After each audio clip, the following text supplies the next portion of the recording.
Bonjour, dans cette petite séance, je vais vous expliquer comment faire pour trouver la carnation de la peau. Mes élèves m'ont souvent posé la question de savoir comment faire pour trouver les bonnes couleurs. C'est pas toujours évident. Donc dans cette petite vidéo, je vais vous expliquer un petit peu les couleurs qu'il faut, les mélanges qu'il faut faire et bien organiser sa palette. Après, vous serez capable de faire et des portraits et du corps humain. Et c'est parti! Sur la palette, nous avons donc 7 couleurs.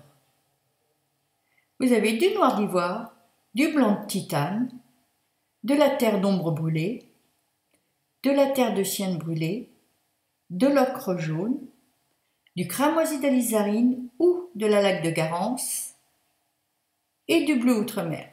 Je vous donnerai la liste de ces couleurs à la fin de cette vidéo. Donc nous allons commencer par faire déjà une couleur de base.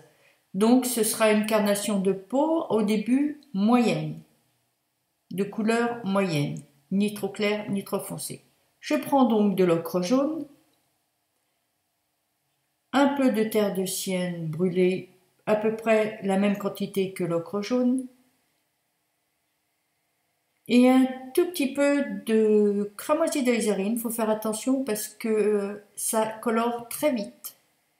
Il ne faut pas que la couleur de la peau soit trop rouge ou trop rose, ça ferait vraiment pas naturel. Vous mélangez bien ces couleurs et vous réajustez au cas où ça ne vous plaise pas ou ne vous convienne pas. Là, c'est un petit peu foncé, donc je vais rajouter un peu de blanc puisque je veux une gamme moyenne, une base, une couleur de base.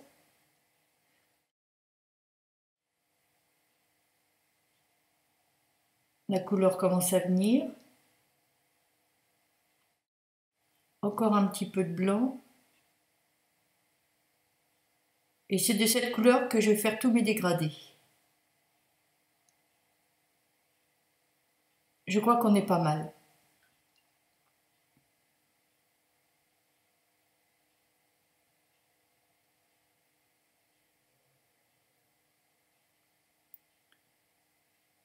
De cette couleur, qui est donc ma couleur de base, je vais faire un dégradé vers les plus clairs. Et ensuite vers les plus foncés. Donc je reprends la même base, la terre de sienne brûlée plus l'ocre jaune et le cramoisi d'alizarine.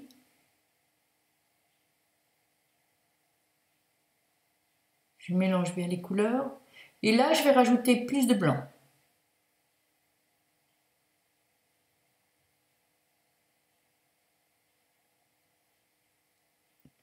Vous réajustez vos couleurs si elles ne vous conviennent pas en cours de travail. Si c'est trop rouge, vous rajoutez un petit peu de jaune. Si c'est trop jaune, vous faites le contraire. Ensuite, vous prenez la même base et vous rajoutez encore un peu plus de blanc pour aller vers le dégradé plus clair.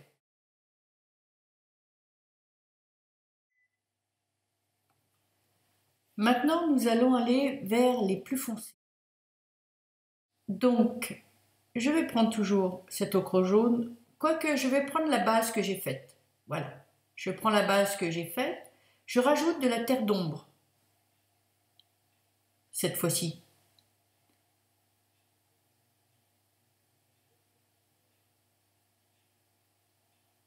Je mélange bien.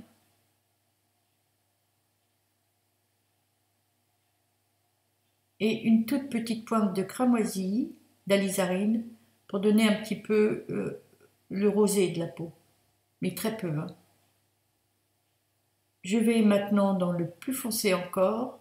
Donc je prends toujours la même base, terre de sienne brûlée, ocre jaune et cramoisi d'alizarine.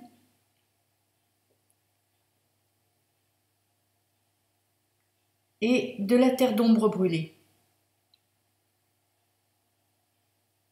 La gamme commence vraiment à s'assombrir.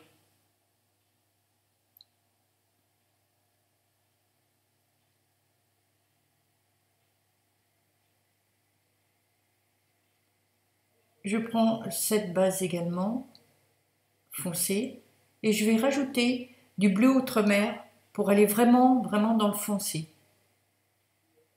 Alors, il faut faire attention parce que le bleu fonce vraiment très vite. Et là, j'ai un peu trop abusé sur le bleu. Donc, je vais remettre un peu de terre d'ombre brûlée. Il ne faut pas que ça fasse trop noir. Donc, je remettrai un peu de rouge également. Et certainement une petite pointe de blanc.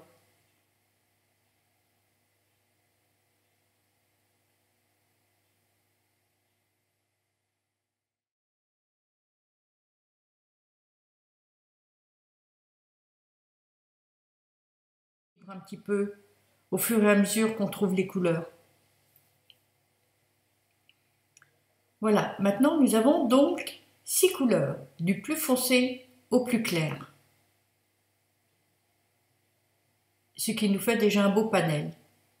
Mais je vais rajouter encore quelques couleurs, disons 2 autres, pour éteindre un petit peu les couleurs. Donc je vais prendre la couleur de base un peu claire, et comme je trouve qu'elle est un petit peu trop voyante, je vais faire un petit mélange de terre d'ombre brûlée et de blanc pour faire un gris coloré, que je vais rajouter à cette couleur de base.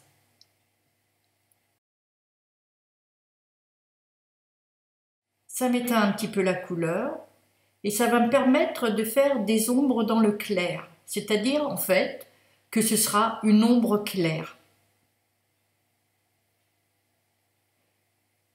qui aura une couleur et une nuance légèrement différentes.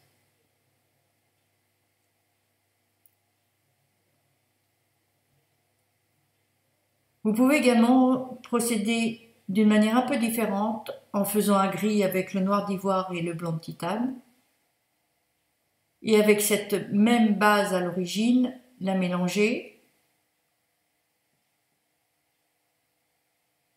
de façon également à donner une teinte un petit peu plus éteinte. Comme là, je trouve que c'est un petit peu trop gris, je vais rajouter un peu de terre de sienne brûlée pour rester un petit peu dans le rouge, on va dire, un petit peu rougeâtre, quoi. Mais c'est très peu, hein, c'est infime.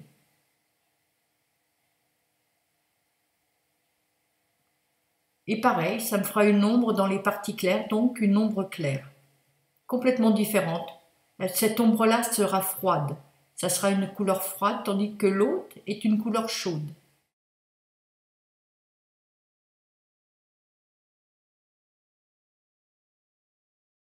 Voilà, je pense que nous avons fini de faire ce petit dégradé du plus foncé au moyen, au clair. Et je peux même rajouter encore une partie encore un petit peu plus claire, donc que je vais mettre beaucoup plus de blanc, de façon vraiment à la travailler sur les parties où la lumière arrive directement sur la peau. Donc la partie vraiment très claire. C'est terminé.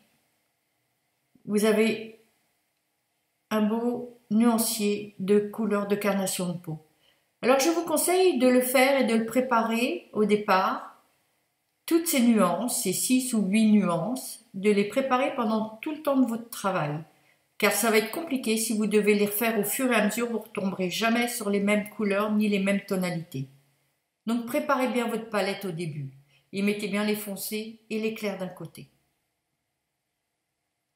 Voilà, c'est à vous de jouer.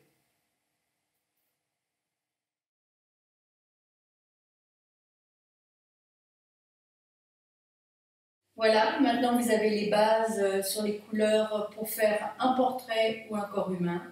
Si jamais vous avez des questions ou des appréciations ou même des commentaires à faire, n'hésitez pas à le faire en dessous de la vidéo. Je me ferai un plaisir d'y répondre. Vous pouvez aussi également aller voir donc mon travail sur mon site internet. Et vous avez également ma boîte mail si vous avez des questions et je pourrai vous renseigner sur les cours que je donne. Voilà, maintenant si la vidéo vous a plu, n'hésitez pas à mettre un petit j'aime et puis à vous abonner. Ciao, ciao!